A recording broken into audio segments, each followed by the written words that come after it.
Jill McKeever, welcome to the Plant Yourself podcast. Thank you for having me.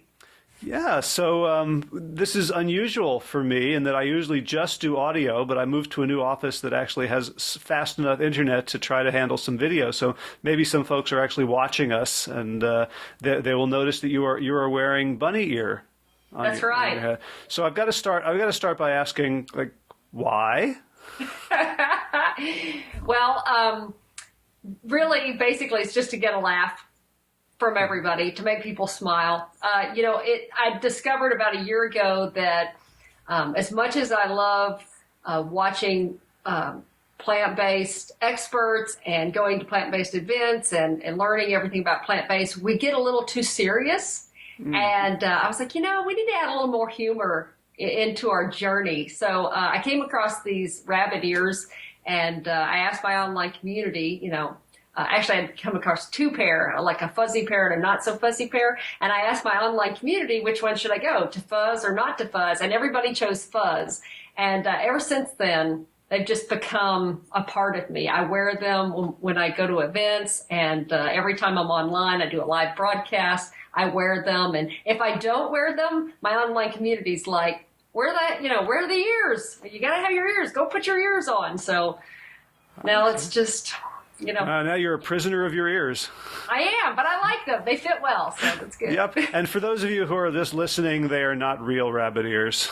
Oh. No actual rabbits were harmed. No, not at all. Not at all. So now that we've gotten that out of the way, we're going to be talking today about your new book, OMG Good. It's a primer on iPot cooking, which is of interest to a lot of people, and we'll go into what the iPot is and all that. But I want to start by asking you, how did you get to this place? And I don't mean wearing bunny ears on Skype, but how did you get to eating a whole food plant-based diet? What's your journey been like? What have the drivers been?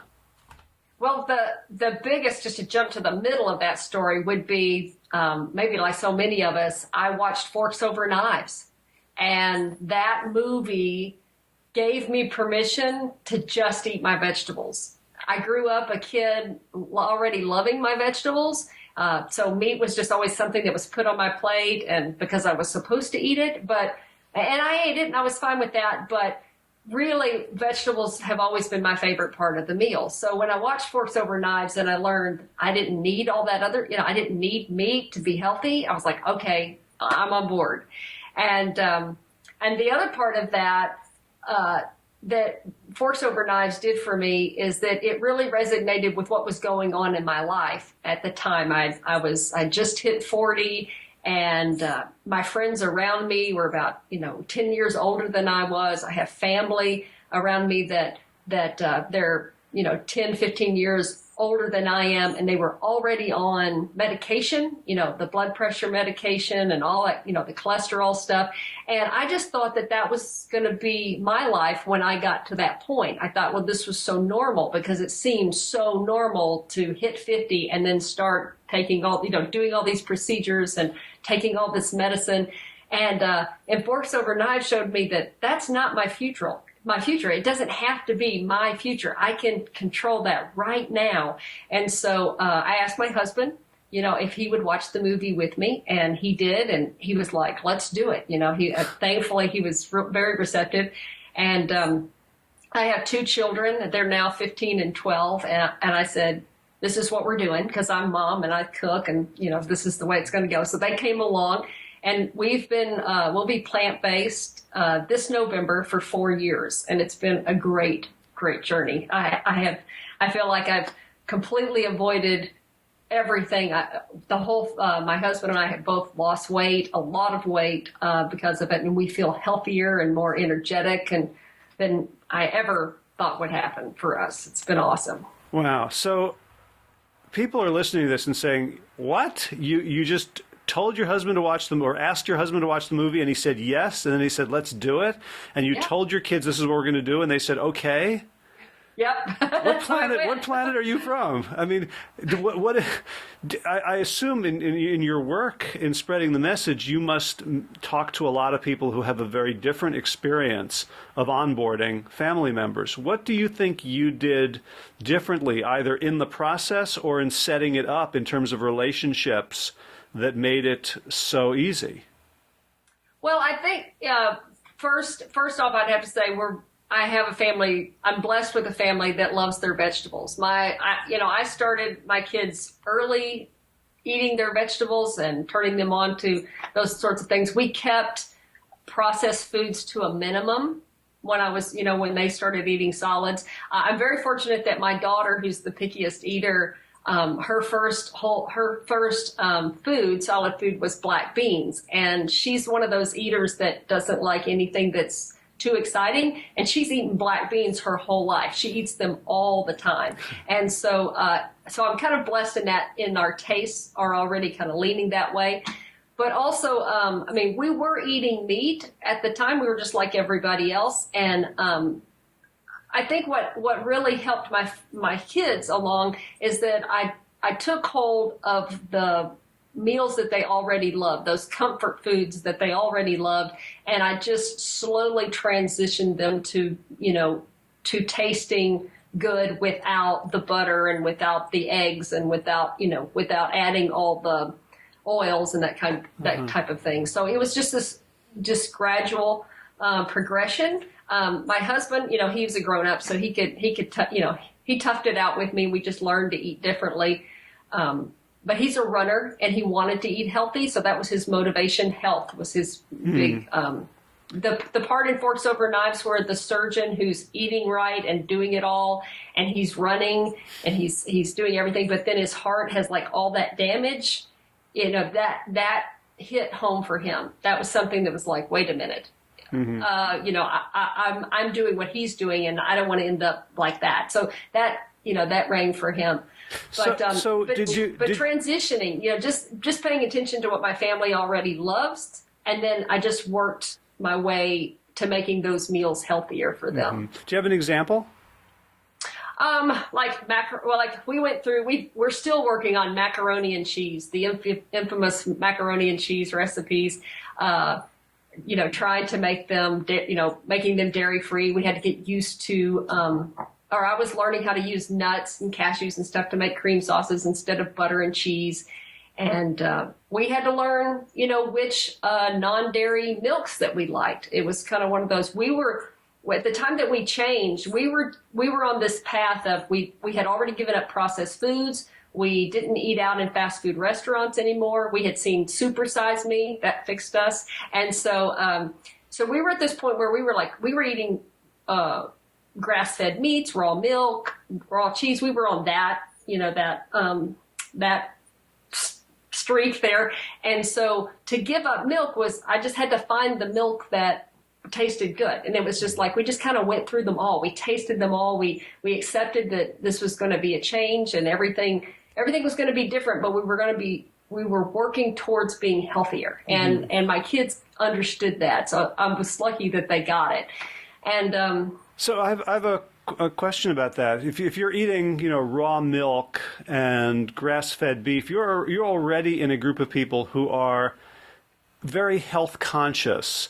Yeah. And I'm wondering if you got any blowback from them. Were there people who said, like, what are you doing? Haven't you seen, raw milk doesn't cause allergies and all the vitamins in this grass-fed beef and the profile of these organic eggs?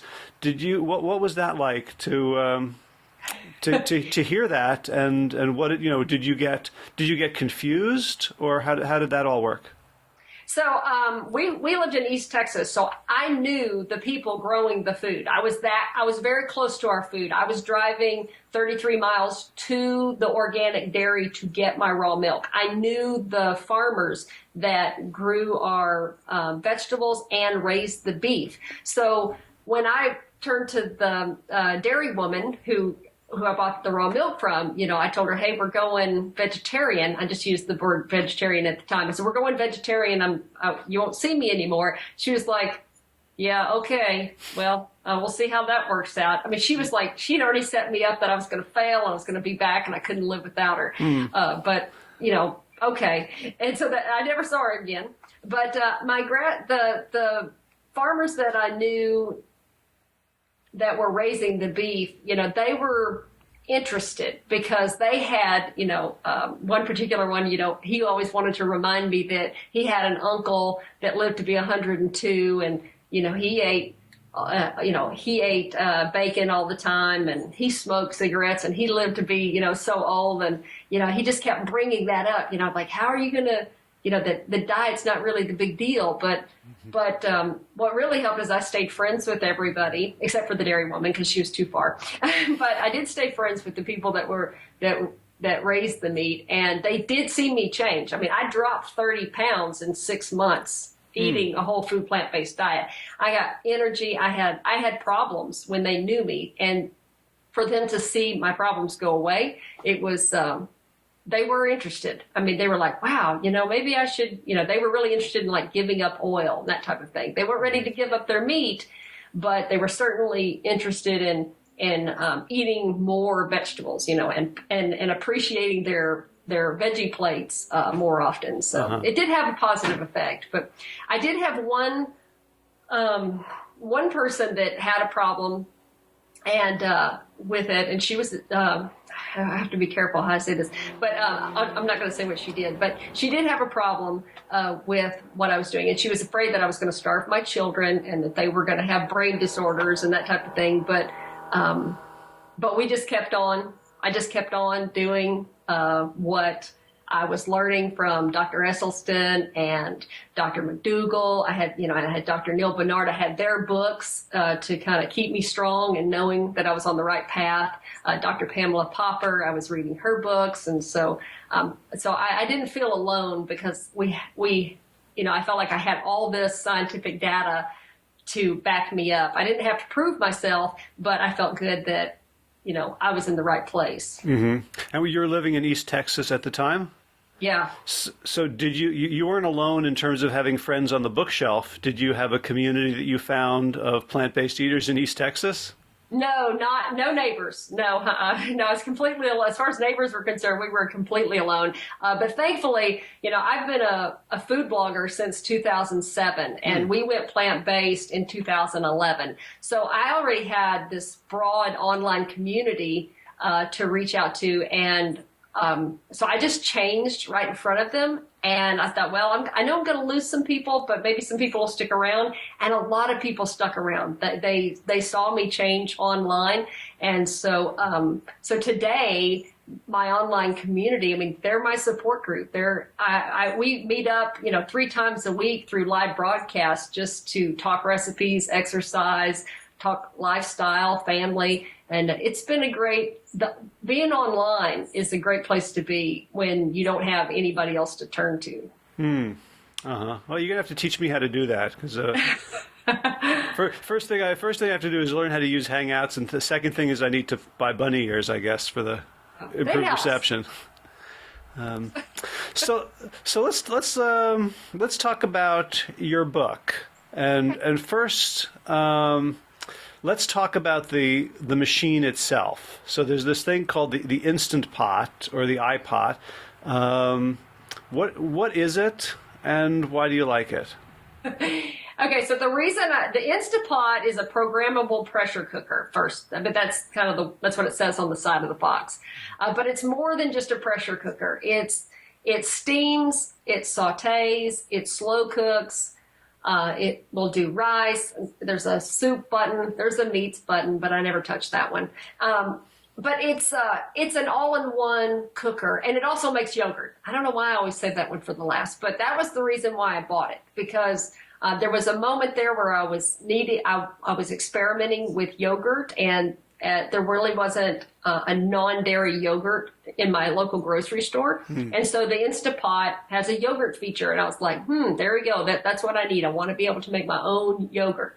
And so I bought the machine just for that. I've been pressure cooking since Charlie and I got married. I've been married 19 years. And so my grandmother taught me how to use a stovetop pressure cooker. So, I was like, well, okay, we'll just give this thing a spin. So I started using it for yogurt, but then quickly learned that, it could cook brown rice in 22 minutes versus 40 minutes. And my pinto beans could be cooked up in 25 minutes versus the 50 minutes that it took on my stovetop cooker. And I was like, this thing's pretty cool. And it was so easy because it does everything. You push the button, it automatically goes, into its cooking mode. When it's pressure cooking, it will cook, and then it will go into keep warm mode. So there's nothing to pay attention to. If you're familiar with pressure cooking with the stovetop cooker, you kind of have to stay near the stove. You have to wait for the pressure to build up, and then you have to set the timer. And then when the timer goes off, you have to get back to the kitchen. You have to turn that heat off, and you've got to wait for the pressure to go down before you can get the lid off, and all those sorts of things. And with the iPot, there's none of that. It's almost like microwave cooking. You put the stuff in the pot, you put the lid on, you hit the button, and then you can go back to doing whatever you were wanting to, do with your day. And then when you're ready to eat, it's ready. Kind of like a slow cooker, but faster, because you can pressure cook like you can slow cook. Right. So that won me over. And now I'm just like a big spaz about it. And I cook from my Instapot every day. That's not an exaggeration. Because it sautés and it has like 3 heating modes, I can just cook my regular skillet meals in the Instapot, and then when I'm done, I can put the lid on, I can turn on the keep warm mode, and then I can go back to doing what I wanted to do. And when dinner comes around, when we're all ready to eat, it's already done. And I've been able to, get more work done because I didn't have to stand over the stove. So yeah, I have to say that I bought it for the time saving, and I really don't care about that. What I really care about is that I can get distracted and I don't ruin meals and put my house and family at risk. Like this morning, I was in my office and I heard the shower running, and I'm like, geez, my wife's taking she doesn't even take showers, she takes baths. She's taking a really long shower. And I walked to look, and the light's off in the bathroom. Like, this is kind of weird. And I peek over, and there's nobody in the shower. And then I remembered that I had turned it on 20 minutes earlier. Oh my gosh. I have to wait 2 minutes for the water to heat up, so I just went to check my email, and I completely forgot. Now, my wife doesn't know about this yet, so if she listens to this episode, it's the first she'll hear of it. Why our heating bill is so high this month? Yeah. But that's the sort of thing I used to do. Just little distractions would lead to certainly cooking disasters, burning the rice on the stovetop, or when I had a second generation pressure cooker that was the safer kind. It wasn't the jiggly kind, but still. I would go somewhere and then I'd come back and the whistle was screaming. And what I love about the Instant Pot is that once I do it, there's nothing bad that can happen. It doesn't ruin the food. It just keeps it warm. And sometimes I come back and I'm like, oh look, I've been cooking those chickpeas. They've been on for 246 minutes since it stopped cooking, and I open it up and they're fine. Yeah. Isn't that awesome? Yeah. Yeah, I'm obsessed with it. I really love it. And that was the reason why, when the Instapot came into my life, I almost, feel like it's like this, other person in my life. I totally adore my Instapot. I actually have 2. Well, I have 3 of them, and but I only use 2 on a regular basis. And it just becomes like an everyday appliance. And it's so simple. I've said it before to my online community. It almost seems too simple to cook with it, because most of the time you're just putting everything in the pot and then you're hitting one button and you're walking away. And you have to wonder, well, is that really cooking? Because there are some foodies that would like to say that, when we put something in the microwave and we hit one button, that's not cooking. Uh-huh. But it's kind of, well, I don't know, because, you get these great meals from the Instapot, and just like you said, dinner's ready, and it's not ruined. It's just waiting for you. And there's the recipes and the meals that can come out of that Instapot are they all turn out great. I've had very few fails from my Instapot, even when I've completely forgotten that I had something in there. Mm-hmm. Well, I'll argue that it's different from microwaving, especially if the thing you're microwaving is, a Hungry Man meal or a lean cuisine. It's true. That's true. The question is, can you ruin it? And I have to say, I'm a pretty good cook when I follow recipes, and I'm an astoundingly bad cook when I follow my intuition. And so things have come out of the Instapot where I go, well, that wasn't cooking. That was just a mistake. I don't know why I put coconut extract in like sautéed vegetables. Yeah. Trying to make that coconut milk action happen or something. Yeah. I was trying to do it fat-free. You know, it was just it was a terrible idea. Well, that's what so when I wrote the book, I was very excited because I had spent the last year cooking out of my Instapot, and there are some wonderful cookbook authors out there who have made some very informative pressure cooking cookbooks, and people like Jill Newsonow and J.L. Fields. I know there's some others, but those are the top two that come to my mind. And they have wonderful books. In fact, I have their books. And but there's this moment in my own Instapot cooking that I was like, I have to keep like changing the directions, from the stovetop settings to what it would be on the Instapot. And I thought, why don't I just go ahead and just put all these recipes together that I've converted already from stovetop pressure cooking directions to Instapot cooking directions and just put it in a book. And so that's how I came up with the cookbook. And then the title of the book, OMG Good, is really from the online community because all these recipes have already been tried and tested with my YouTube community and my Facebook community. And they came back and they're like, OMG, this is so good. And OMG, I can't believe my husband loved this. And oh, my kids love this. I didn't think they would, but they really do. And this OMG just kept getting repeated. I'm like, okay, I think that's going to be the title of the book. OMG Good. And so every meal, every recipe here is, a real meal that every family, no matter if they're all plant-based or they're just partially plant-based, everybody has enjoyed the recipes from the book. So they're winners. Cool. So when you think about, we'll get into some of the recipes, but just for people who are inspired to go buy an Instapot. And by the way, you have to tell me if you have a an online password where you can get a referral fee for selling it, because I know that's one way that some plant-based chefs make some money is they do a demo with the Instant Pot, and they have a pretty robust affiliate program. So you have to tell us what your link is so people can get the free shipping and everything. Okay. You want the link now, or you want to just post that with the? Why don't you do it now for people who are just listening who aren't going to go to the blog?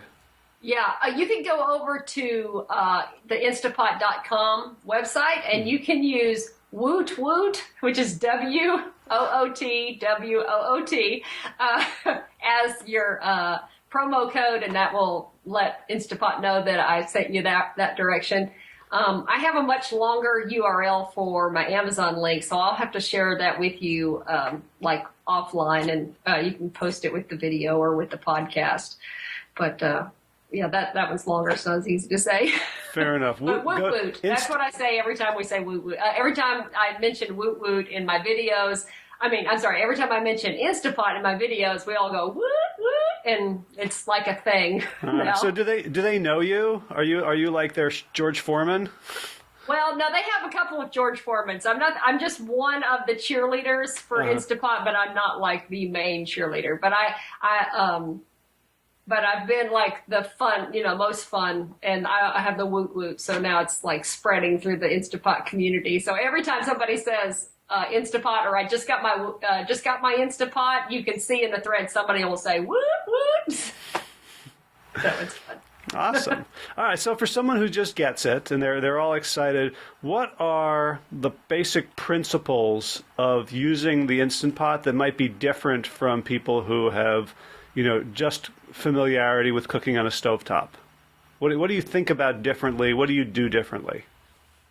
Well, the Instant Pot does so many different things. So if we're talking about going from a stovetop recipe to a pressure cooking recipe, let's start with pressure cooking. Okay. So with pressure cooking, you really are cooking the meal in a shorter amount of time. One of the things that I love that a pressure cooker can do for us is that we can put all the chopped vegetables in the pot at the same time, and then we can just cook them all at the same time, versus stovetop cooking where we may need to tenderize our onions and celery or bell pepper first and get them all tender before we can add the remaining ingredients and then cook everything.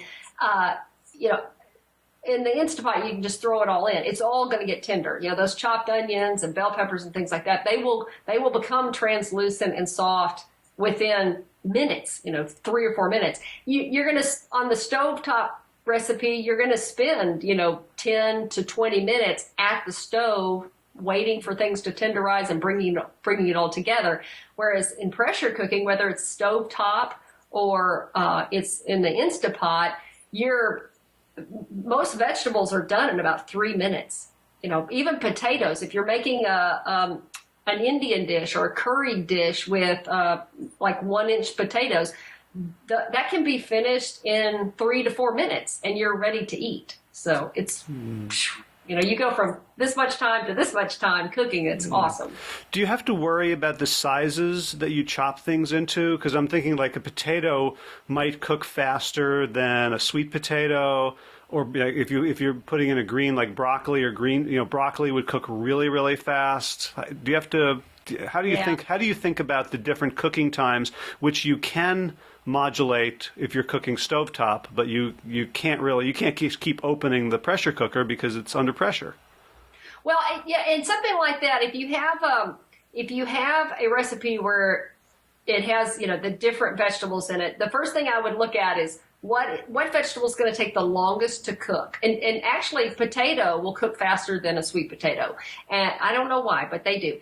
And so I would look at the thing that takes the longest, and then I look at the rest, the vegetable that's going to take the least amount of time. And now, not all stovetop recipes will work in one, with one action in the Instapot. So, let's say that we're trying to do a broccoli potato soup. Well, the broccoli cooks really quick. I mean, it's like 1 minute. You get the pressure up, it cooks for 1 minute. You need to open up that valve, let that steam out, and get it out. Even if you just wanted to steam broccoli, 1 minute is as far as you can go to keep it pretty.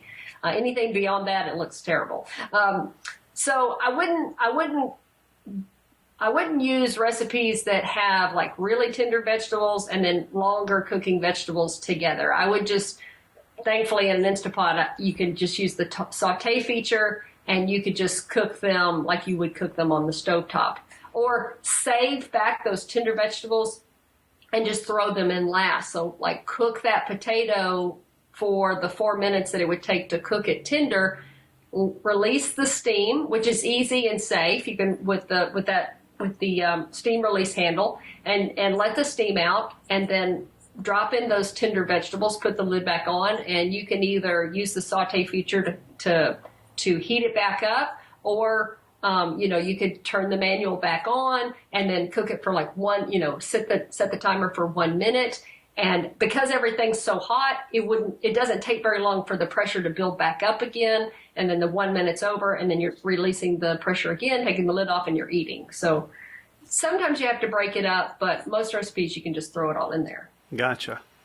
So did you find that there are a lot of recipes that you don't have to adapt at all for the pressure cooker? And I'm thinking specifically, like in my experience, a lot of soups, I don't even do anything differently. I just pour it all in and put it on. Have you found that a lot of recipes need to be adapted or benefit from adaptation, or are there some that you can just put in as is?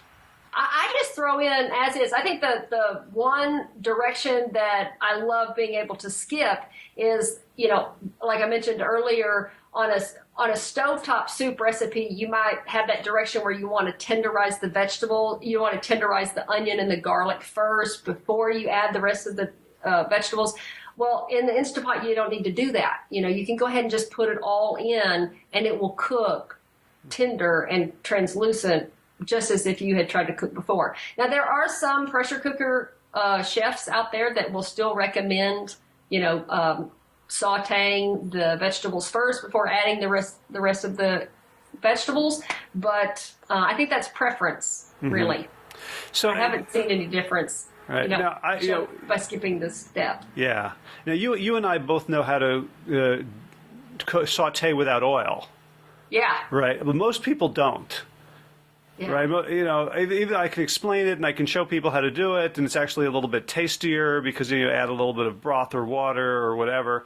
But most people, I think, are very intimidated by the idea of sautéing oil free. But the Instant Pot kind of makes it easier because you can skip that step. Yeah. Right? So it kind of makes definitely. it easier to not add oil to recipes. That's true. I've taken that for granted, so it didn't even come to mind when you're asking, how to adapt a recipe. I have been cooking without oil, for 4 years now, and so it's now just I don't think anything about it. We don't miss the oil. It never really. It didn't hurt the recipe to cook without it at all. And it's so easy to just cook with water. I don't even bother with vegetable broths or anything like that. Sometimes the recipe will say to cook the vegetables in vegetable broth.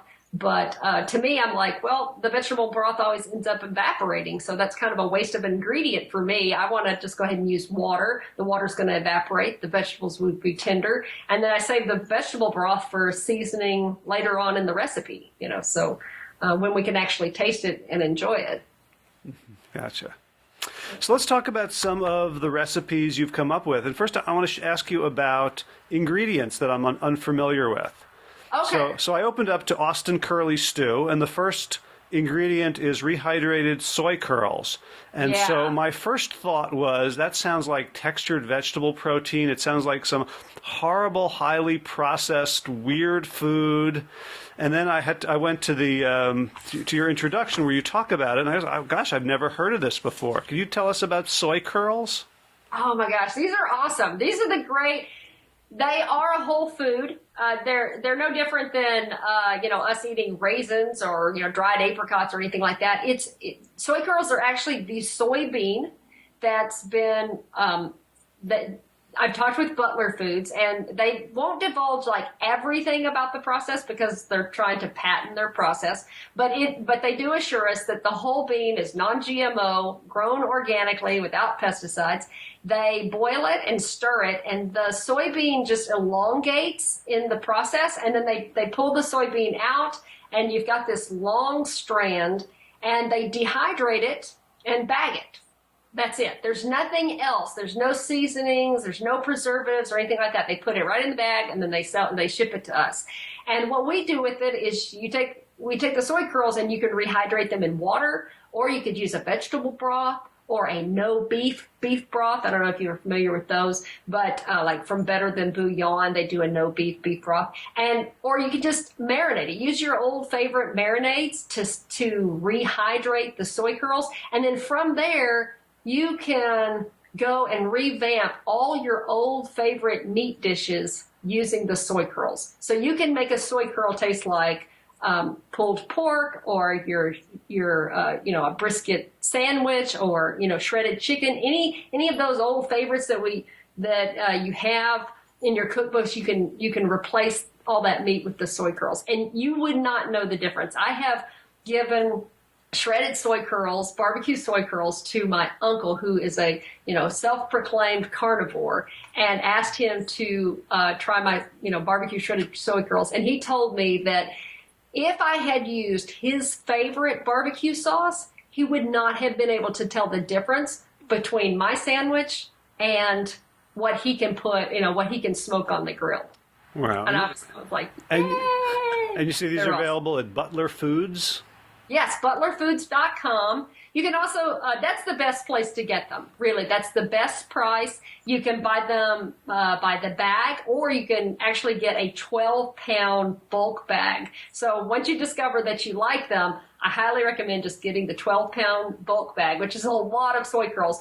But you store them in your freezer, and then they keep very well in the freezer. And you have to keep them refrigerated or frozen, because soybeans are so high in oil that the oil will turn rancid. So you can't just keep them in the pantry, even though they're dehydrated. Gotcha. So when the neighborhood power goes out for a week and all your neighbors are like binging on their ice cream and brisket, you're like, all right, we got to make 11 pounds of soy curls today.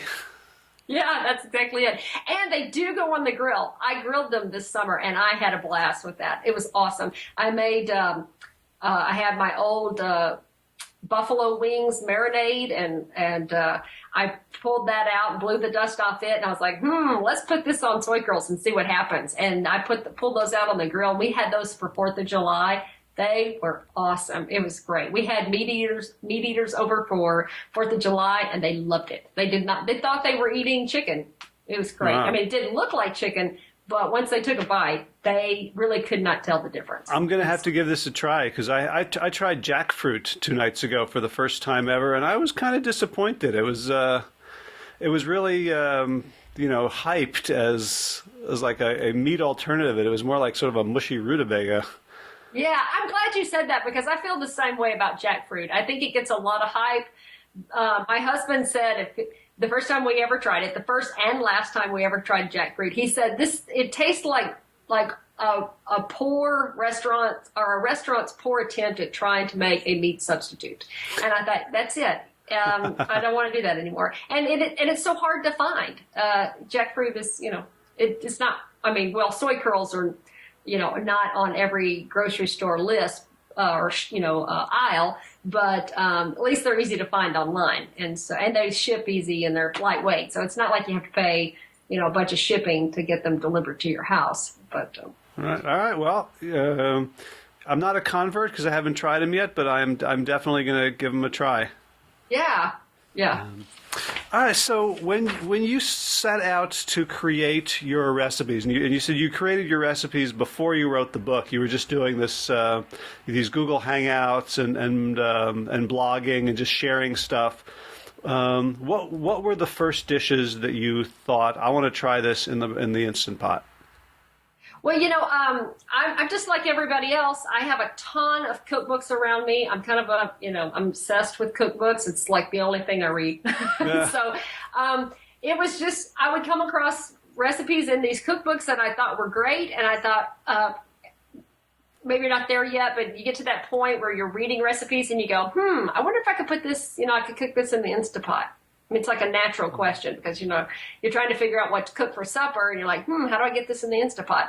And so then it was just a matter of taking these recipes that really, I mean, it sounds like I'm stealing them, but I didn't. I took the recipes that were already out there and kind of blended, especially Indian recipes. This is what comes to mind, like curried potato recipes and such, and curry sauces and things like that. I've read so many recipes that I just borrowed from everyone to come up with what would work in the Instapot. And then I tried it out on my family, and they liked it. And then I tried it out on my online community, and they liked it. And I'm like, okay, sold, this is it.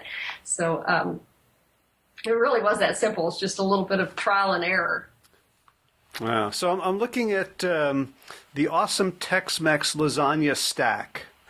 Oh, that's good. So you can actually, like, you make the stack in the Instant Pot? Yeah. So and you use the slow cook mode to make that one happen. Now, somebody just told me the other day that they use the pressure cooker mode, which is actually the manual button, to make that happen. And they said it turned out great. But when I make that one, I suggest to do it to slow cook it, because everything is so dense, the beans and the tomatoes, and you get the tortillas. And also, I think when I was putting that recipe together, I had the time to let it steep, and I thought, this will work. And so I just made that one a slow cooker. Mm-hmm. Well, maybe when you do it for 4 hours, you feel like you're cooking more, even though you're still just pressing one button. Maybe that's it, which I still forgot that it was in there, right? And it's still, just kicked into keep warm mode, and we're like, oh yeah, we need to go. There's dinner. Dinner's already ready. Yay, I don't have to do anything. All right, so here's one that looks ridiculously easy. Barbecue cabbage sandwiches. Oh, I just turned to that one too. So there's 3 ingredients: cabbage, barbecue sauce, and whole wheat buns or hoagie rolls. Yeah. Really? People will just eat barbecued cabbage and feel like it's a meal? Yeah, they do. I think, a lot of people have tried it just because they like cabbage, and I've said to everyone, you have to be a cabbage eater first. Or cabbage lover. And if you love cabbage, then I think you'd be open-minded to trying it. And it's surprisingly, people are like, wow, I didn't think that was going to fill me up, or I had no idea that cabbage could do that. But the trick is just making sure you don't overcook the cabbage. You don't want to, you need it to have a little bit of bite.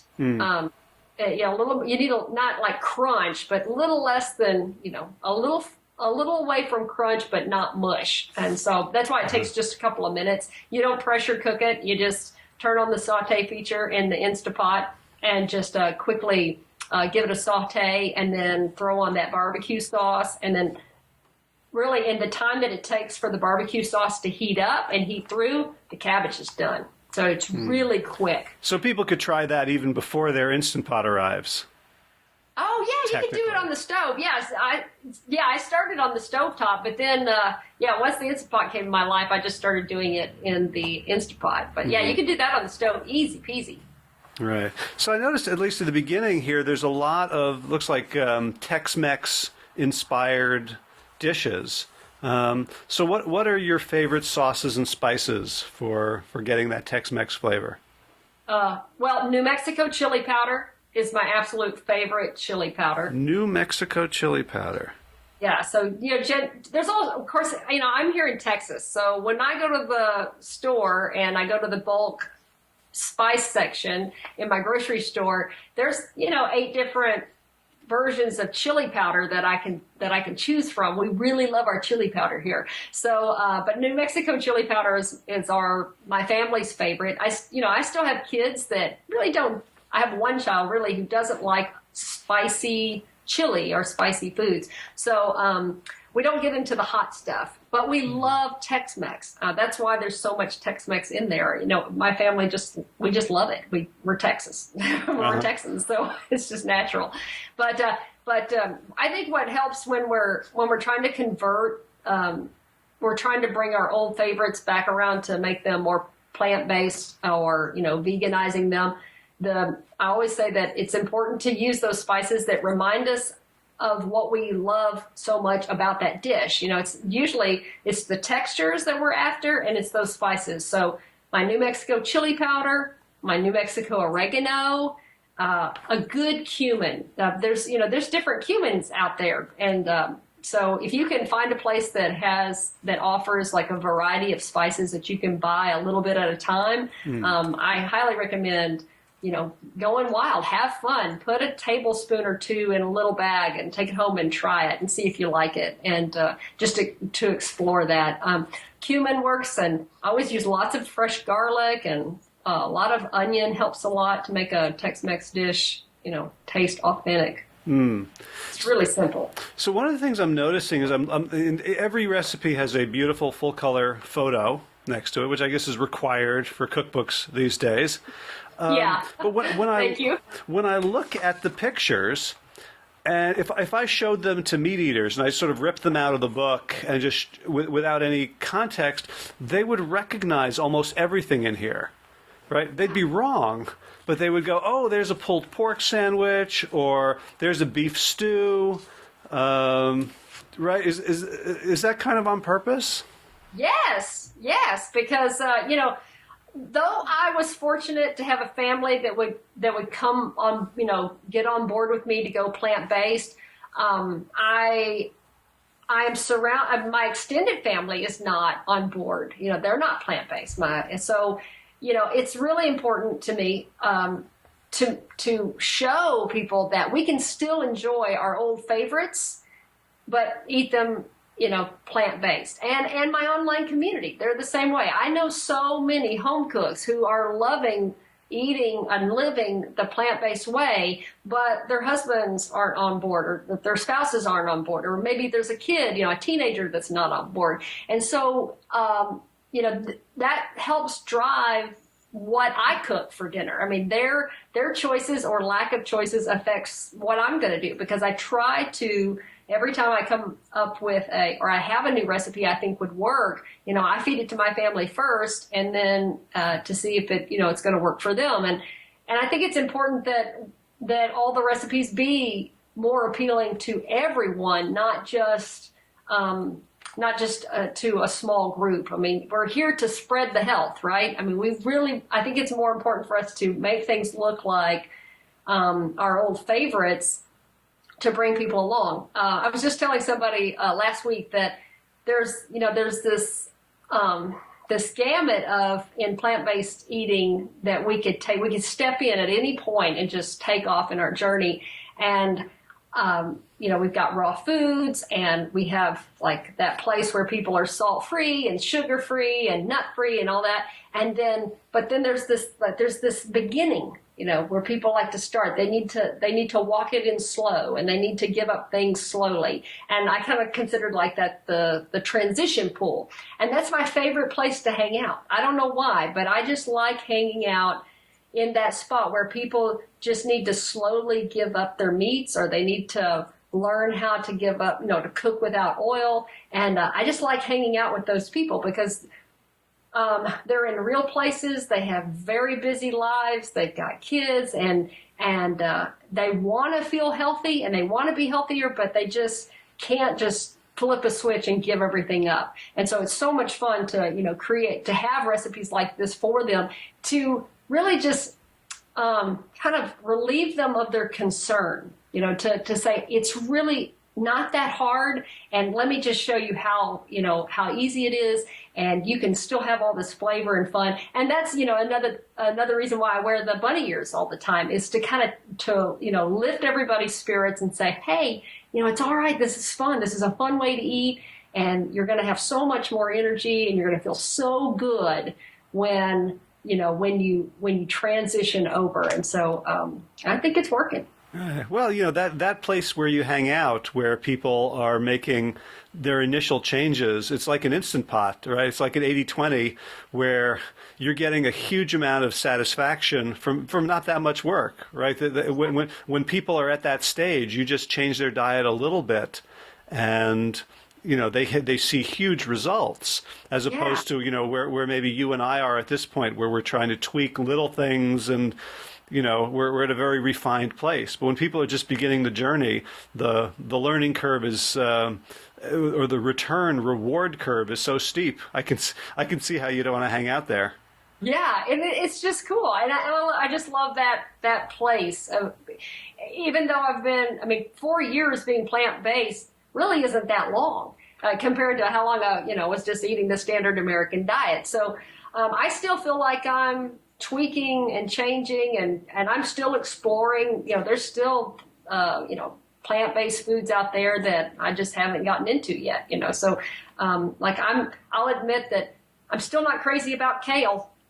I see all those recipes and stuff, but I'm still not crazy about it. So, okay. And I've learned that that's okay, because there's probably a whole bunch of other people out there, especially in this transition pool, that have only thought about kale as being that one thing you see in the frozen or in the meat department that, divides up all the meats. It's just some decorative there. It's not something that you eat.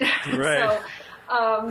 So it's like, okay, I can relate to them, and I can say, hey, you can still be plant-based and not have to eat kale. It's okay, Right. You like spinach? Good. Let me show you some spinach recipes. Yeah. And I've heard Pam Popper say, what's, like, people ask her, like, what's the most nutritious green? And she'll go, the one you'll eat. Yeah, that's right. That's exactly it. It's what you like. And I love being in that place where, letting people know that, hey, they already eat a lot of vegetables. They just haven't thought about them being plant-based. Everybody loves potatoes, and everybody loves brown rice, and everybody loves beans. Most people love beans. I've only met one person who doesn't like beans. So it's, just reminding them that they're already there. They just need to tweak it there. But you were right. You made a good point. You and I are in this place. We've been at it for a while, and now we're tweaking and fine tuning. Well, to try to introduce somebody to where we are, that would be overwhelming, and it would be a reason for them to turn away and say no. And I don't want to do that. I want to leave it open, and I want people to, everybody to see it really is easy. And it might happen, overnight for some people. Maybe they could, flip their lives over in 14 days, or maybe it'll take them 3 months. That's completely up to them, but I'm here with the recipes, and I'll keep cooking and keep showing them, that real families do eat plant-based, and they like it, and it works. Right on. So I have a very, I'm afraid it's going to be kind of a silly question, but in one of the recipes, I think for the perfect jasmine rice, you say to put on a 9-inch glass lid. Now, Did my Instant Pot come with a 9-inch glass lid that I lost? No, we have to buy that separate. Okay. And I just said 9-inch because I think that in the Instapot's user manual, they'll say any 9-inch size lid will fit. So we don't have to buy the Instapot lid. If we already have one in our collection, then just go ahead and use it. I don't have one. I actually just use a plate. Which drives Donna. Donna Haney is the social marketing rep for Instapot. And there's been a few videos where I'm like just sliding a plate on top of the Instapot because I just need something to, kind of come to a simmer real quick. And she's like, oh, I wish you'd get a lid. Well, that's funny because I lost the lid to my rice cooker. I still have a separate rice cooker, and so I've been using a plate, but I have to figure out where the steam is going to come out, and I put a towel there. Otherwise, the whole counter gets really yucky with rice starch. So the plate will hold it in for the Instapot. Oh yeah, I mean just a regular sized dinner plate fits right on. And of course, my dinner plates they have a little rib on the bottom, so I can set the plate off center just a little bit and let steam escape if I need to. For the rice, I just leave the lid on, and the low simmer makes a pretty hot simmer when you're trying to bring rice up to a boil. So for jasmine rice, I've just made the habit of keeping an eye on it. When it starts to boil, I turn the saute off, and I actually just let the keep warm mode keep everything hot, because even keep warm is hot.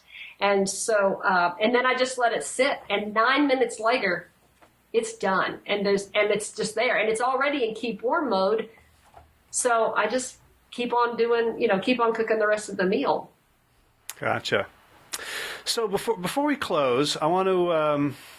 I haven't asked you this in advance, but I would love your permission to take 2 of the recipes from the book and share them on the blog. So tell me which ones you'd like to share and describe them. So this is a shameless plug for me to get people who are just listening to this to come to the website so that they can visit some more and get more involved. But What have you got off the cuff? What's for dinner tonight? Okay, so is pretty much everybody in your audience plant-based already? Well, if they aren't, they're getting hit with the message pretty hard. Okay, so you think everybody's familiar with field roast sausage? Field roast. Do you know that one? That's like a brand of sausage, right? I don't know much about it. Is it like whole food mostly, or is it highly processed? Well, it's made with vital wheat, gluten, and vegetables. Okay, we'll skip that one. Oh, you know what? Let's use that one. Let's use that one. So for folks who are transitioning, here's something that's going to be like very meaty, right? It's going to be like sausage. Yeah. Can you see that? I can't. Tell me what page it is. This is the page 24, the best cabbage soup ever. Best cabbage soup ever, comma, so far. You're leaving yourself an out. That's what my son called it. My family, they have to endure going through so many recipes. Thankfully, they're champions about that. Because I've been a food blogger for so many years, that they're used to me throwing new recipes at them. So when my son...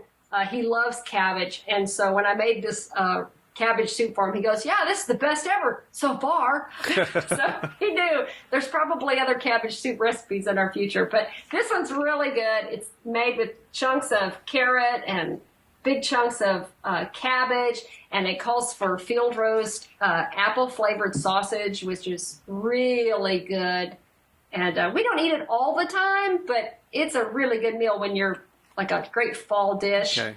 Another popular one with my online community is the Bring Along Black Bean Hash. And everybody has. All right, give me a page. This one. Next page is page 20. 20, the Black Bean Bring Along Hash. Yeah, Bring Along Black Bean Hash. Wait, my page 20 has barbecue shredded soy curls. Oh, you know what? I'm looking at my proof. Hold on. Well, I could actually, I can read. I can go to the table of contents. I'm sorry. I should have I have the proof in my hands. Bring along by 26. 26, there we go. Okay. Yeah. You'll have everything for that. Onion, garlic, a potato, a bell pepper, some canned diced tomatoes. Oh, this is so easy. If you have the only thing that you might not have in your pantry would be a bell pepper in the fridge. So if you go buy if you have onion, garlic, potatoes, everything else is cans or frozen, or spices. So you go get yourself a bell pepper. You can make this. Oh, easy. And you'll see that the directions are all written for the Instapot owner. So even if you have just purchased your Instapot and you haven't cooked anything yet, you can make this meal by reading the directions. It's really that simple. And then if you're one of those visual learners, you can go over to my YouTube channel, Simple Daily Recipes, and look up the recipe there, and you can just watch me make it, and then make sure that you're making, that you're going to come out with a success. Gotcha. I'm really regretting my timing for this interview, which it's now 5:30 my time. I had a light lunch, and I'm like trying not to lick the page. Well, do you have a bell pepper? You could go make the black bean hash. We do have bell peppers, but I think we have a cabbage too. So I'm thinking I may just stop by the health food market and pick up a field roast. I don't ever eat processed vegan meats, but based on this interview, I think I have to try it just to be in integrity. Yeah, and you don't have to eat the whole package. I mean, for a family of 4. I mean, even with a teenager, I really like to only use 2 sausage links in that recipe because there's plenty of cabbage and there's plenty of onion and carrot. And so there's a lot of other things to eat.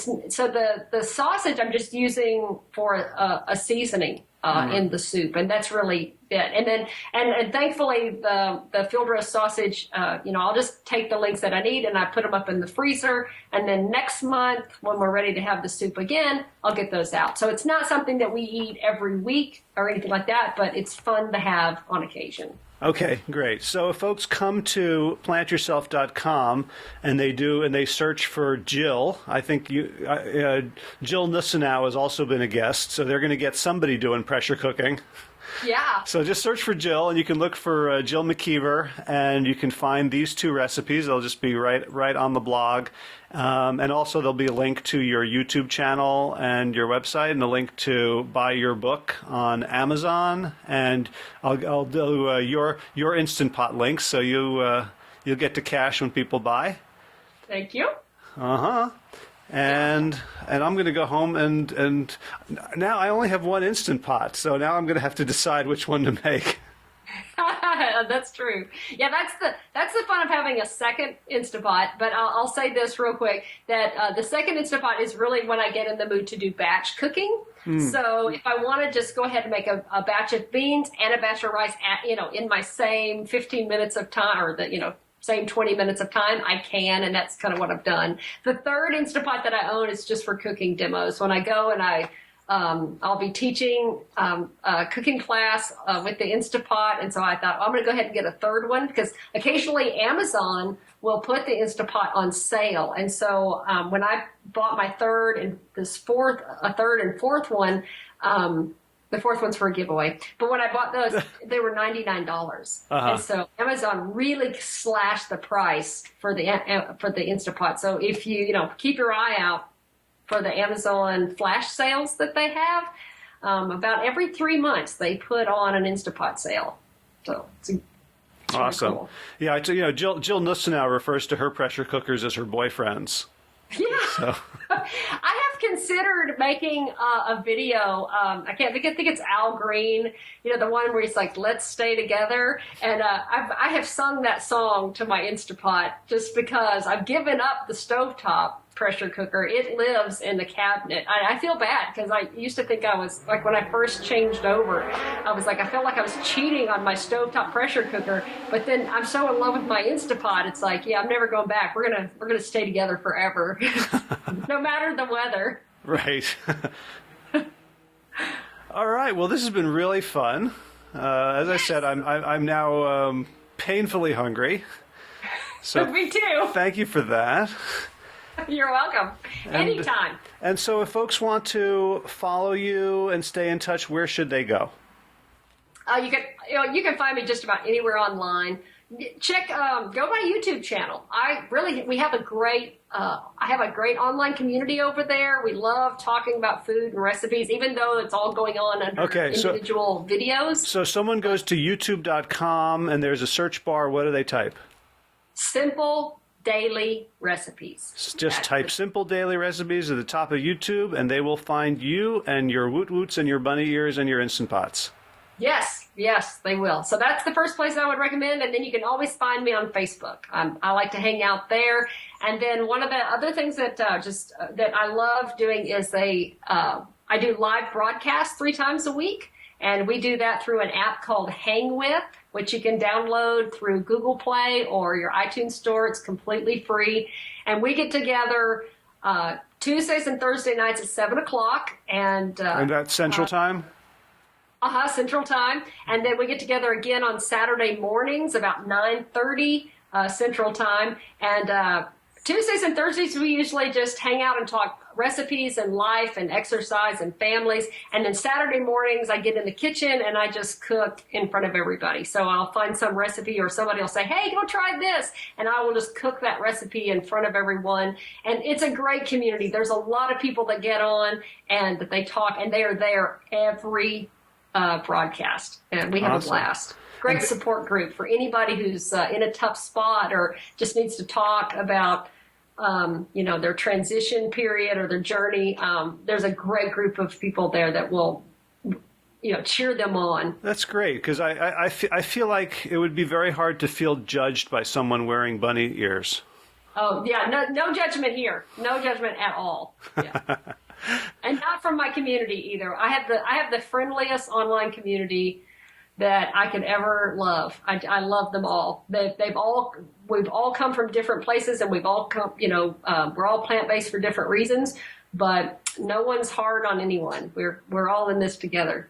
Awesome.